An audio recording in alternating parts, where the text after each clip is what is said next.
اسئلة مهمة في حياة المسلم. د مسلمان په ژوند کې اهم سوالونه چې هر مسلمان ورته ضرورت لري. دا سوالونه چې کوم په دې مبارک کتاب کې دي، که دا تاسو یاد کړو زباني د دې جوابات او دلایل او په دې باندې ځان پوه وکړو، نو د دین په بنیادي مسایلو باندې به پوه شئ. دا د دین بنیادي مسایل دي، او هغه مسایل دي چې یو مسلمان دا نشي ویلی چې ما ته ضرورت نشته دي د زده کولو. لکه اوس په دې کې بنیادي مسله ده، لکه اولنی سوال تاسو ته اخیستی و، مسلمان به عقیده د کوم ځای نه اخلي؟ دې ته هر سړي ضرورت دی. ښه که زموږ په منځ کې اختلاف راشي څه به کوو؟ دې مسلې ته هر څه ضرورت دی. د قیامت په ورځ کامیابه ډله څوک ده؟ نیک عمل به څنګه قبلیږي؟ د دین څو مرتبې دي؟ اسلام څه ته وایي؟ او د اسلام څو ارکان دي؟ نو دا خو اهمې مسلې دي، دې ته هر مسلمان ضرورت لري. یو مسلمان داسې نشته چې دا وایي چې زما دې مسلو ته ضرورت نشته. دا بنیادي مسایل دي، دا اصول دي د دین. نو کوشش کوئ چې دا مسلې په غور سره اورئ او ځان پې پوه کوئ او یادوئ یې او بیا ملګرو ته بیانوئ، خپلو خپلوانو ته یې بیانوئ، خپلو بچو ته یې بیانوئ، خپلو ښځو ته یې بیانوئ، هغوی پوه کوئ. زمونږ د خلک، زمونږ د پښتانه په دې باب کې ډېر کوته دي، سخت کوته دي. دا غم ورسره نه وي چې د ده په کور کې دا کومه ښځه چې د ده سره ده، د دې څه عقیده ده، د الله په باره کې د دې څه نظریه ده، دا د پیغمبر په باره کې څه وایي؟ آیا دا پیغمبر پیژني او که نه؟ آیا دا د اسلام ارکان پیژني او که نه؟ آیا دا په عقیده کې توحید پیژني او که نه؟ شرک پیژني او که نه؟ زما دا بچي د دوی عقیده څنګه ده؟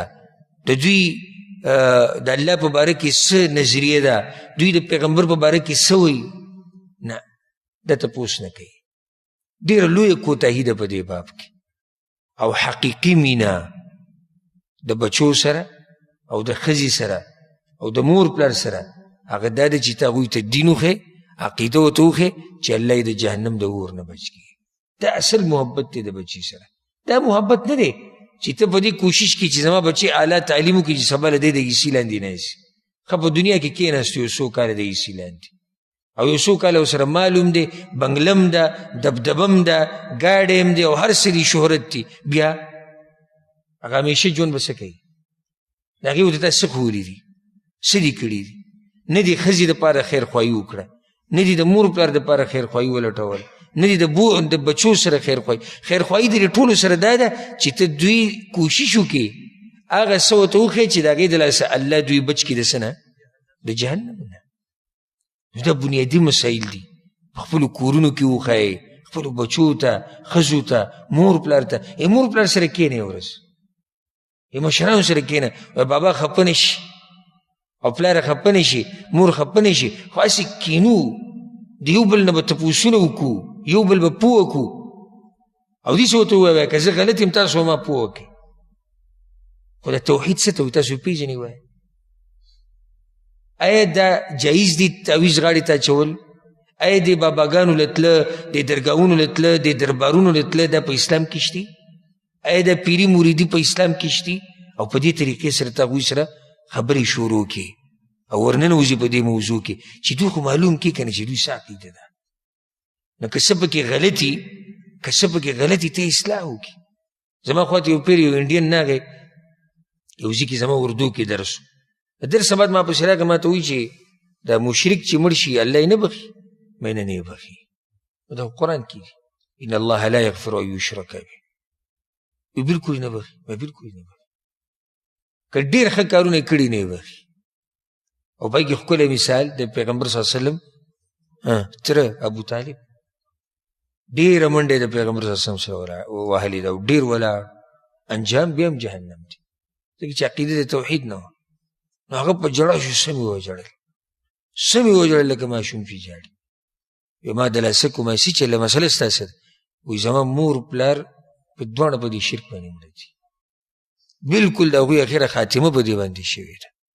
زه دې خبر یم دې خبرې اخیری وخت پورې ساوتو پورې د هغوی دغه عقیده وه چې دا قبرونه والا د الله سره شریکان دي، دوی هم دا کارونه کولی شي، دوی هم دا کولی شي، دوی هم دا کولی شي، قبرونو ته سجده، قبرونه طوافونه، وایي دا عقیدې د هغوی وي.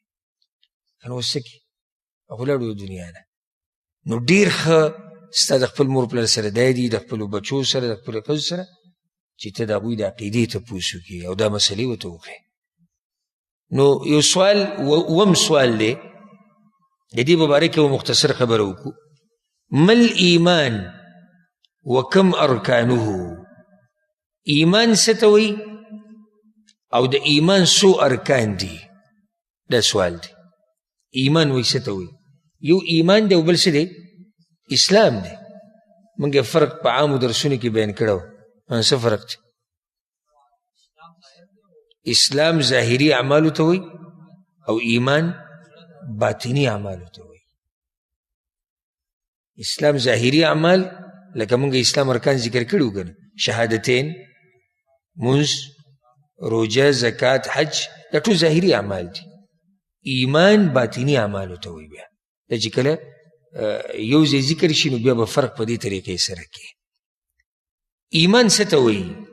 وی الایمان هو اعتقاد القلب وقول اللسان وعمل الجوارح. ګوره په ایمان کې درې خبرې لازم دي. ښه یاده کوئ دا خبره. ایمان کې درې خبرې لازم دي چې کومه پکې هم نه وه نو د نورې فایدې نه در کوي. اولنې وی ایمان د زړه عقیدې ته وایي. ایمان د زړه عقیدې ته وایي، یعنی په زړه کې به عقیده ساتي.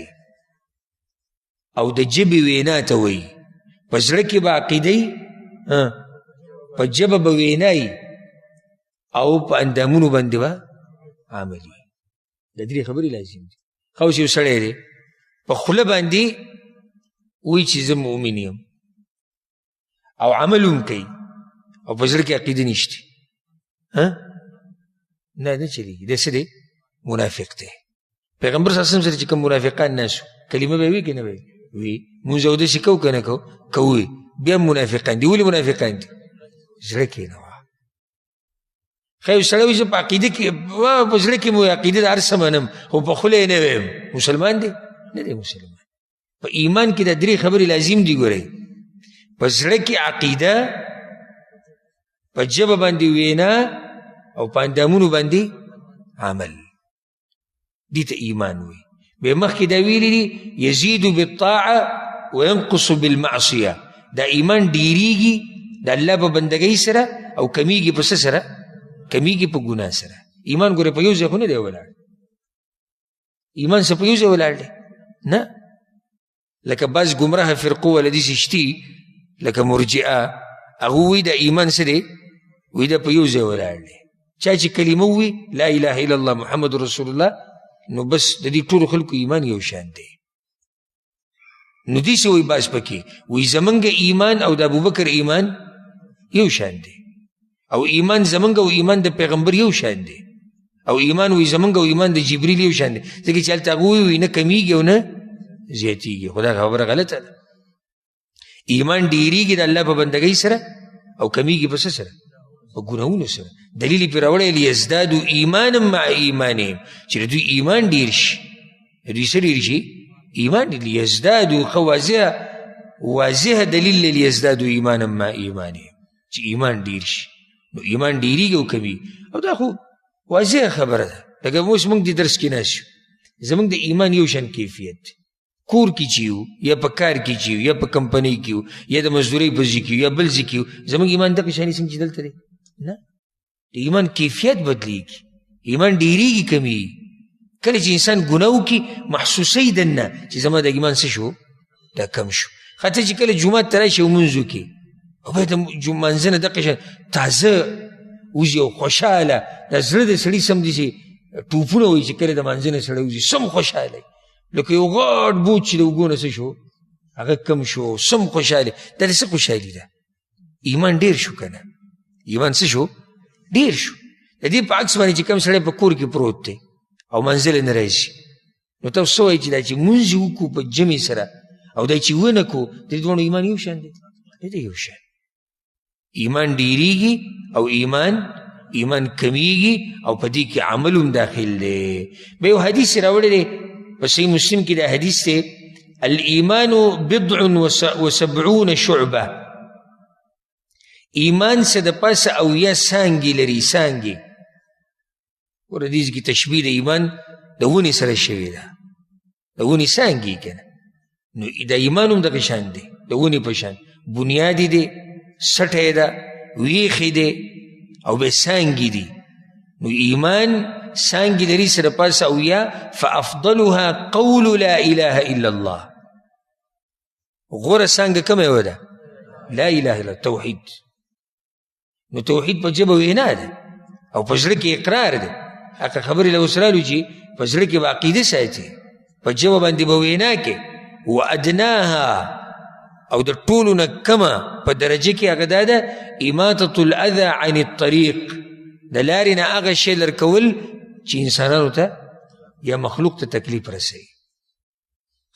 د لارې نه څه شی لرې کول دی په ایمان کې شمار کو که نه؟ نو دا عمل دی که نه دی؟ عمل دی. نو هغه خبره شوه چې ایمان د زړه عقیدې ته وایي، د ژبې وینا ته وایي، او د اندامونو عمل ته وایي، او دی دلیل دی او کتاب تاسو سره دی چې تاسو ته دا مسله یادوي. دا ډېره اهمه مسله ده او مؤلف دلته ډېره مختصر را جمع کړې ده ټوله. بنیادي مسله سره د دلیل ذکر کړې ده او دا په صحیح مسلم کې دی. او بیا ارکان ذکر کړي دي چې د ایمان 6 ارکان دي. د دې ټولو ارکانو تفصیل را روان دی، د یو رکن به انشاءالله تفصیل کو، خو دلته په یو ځای ټول ذکر کړي دي، مجمل غونډې ذکر کړي دي. صحیح بخاري هغه روایت یې راوړی دی، پیغمبر وایي ایمان دې ته وایي ان تؤمن بالله، په الله ایمان، وملائکته، په ملائکو باندې ایمان، وکتبه، په کتابونو باندې، ورسله، په پیغمبرانو باندې، والیوم الاخر، او په آخرت باندې، والقدر خیره وشره، او په تقدیر باندې که خیری او که شری، په هغې باندې ایمان. نو دا د ایمان څو ارکان شو؟ 6. په دې باندې به اکتفا وکړو. دا یو سوال کافي دی یعنی نشست کې، او ډېر اهم سوال دی د ایمان تعریف، او آیا ایمان کمیږي او که زیاتیږي، او آیا ایمان کې عمل داخل دی او که نه، او دغه شان د ایمان څو ارکان دي چې دا مسله تاسو ته یادوي. او د ایمان څو ارکان دي؟ کوم یو ملګری به په دې اخرنو کې بیان کړي؟ دا په دا شاته چې ناست دي بیان کړه که ته شاته ناست په الله باندې ایمان، ملائکو باندې ایمان، آسمانی کتابونو باندې ایمان،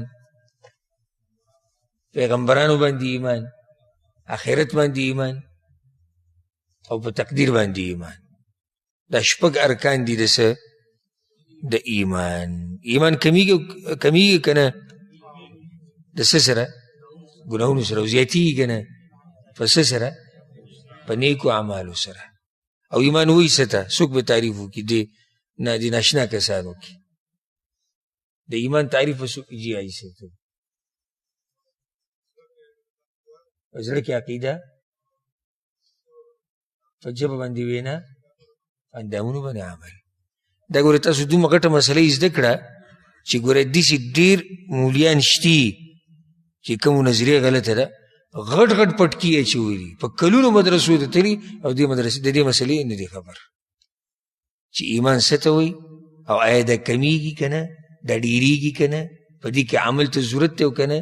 په دې مسله نه دي الله نه دي پوه کړي، او تاسو په الله په یو څو منټه کې پوه کړي. نو دا د الله رحم دی، او الله سبحانه وتعالی دی موږ پوه کړي په قرآن او حدیث باندې. هذا والله اعلم، وصلى الله وسلم على نبينا محمد وعلى آله وصحبه اجمعين.